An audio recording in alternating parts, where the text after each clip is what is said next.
These are the images of Washington, D.C. nightlife that we are used to. But when the lights die down in the nation's capital, a totally different kind of party begins, one that is dangerous and often abusive. Washington, D.C. is among the top places of human trafficking in the United States. According to experts, there are an estimated 200 to 300,000 children at risk.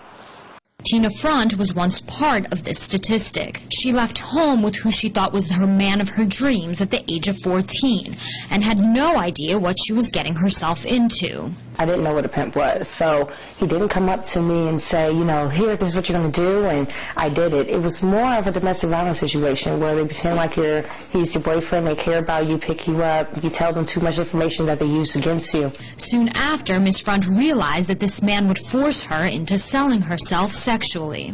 I was raped into forced to do it, and I felt like it was my fault. He told me that, you know, if I would have just did it and all the stuff that he did for me, all the things that he bought for me, how could I betray him like that? But going from victim to survivor was never easy. I basically begged police to take me to a jail and that I was a juvenile. So I was arrested for a year in juvenile detention, and no one believed me, no one really cared. And not having law enforcement on your side made things all the more difficult. So then I realized everything that he told me, police would never believe me, they weren't going to do anything, pimping was legal, nothing would ever happen to him.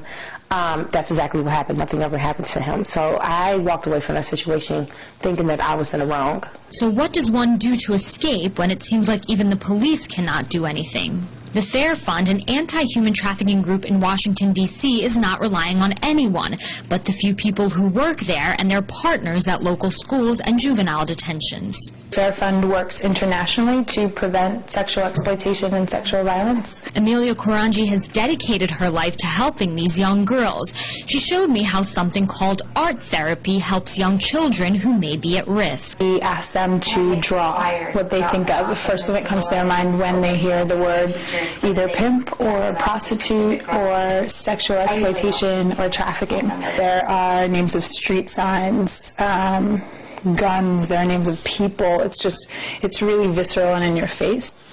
Drawings such as these are typically done by 14 and 15-year-olds, and they speak to the realities of human trafficking. As these young women continue to work for their peers, pimps roam the streets of major cities all over the world looking for young girls. And here in Washington, D.C., where power is concentrated in the hands of a select few, they seem to have no trouble finding their next victim. Dina Gosofsky, RT, Washington, D.C.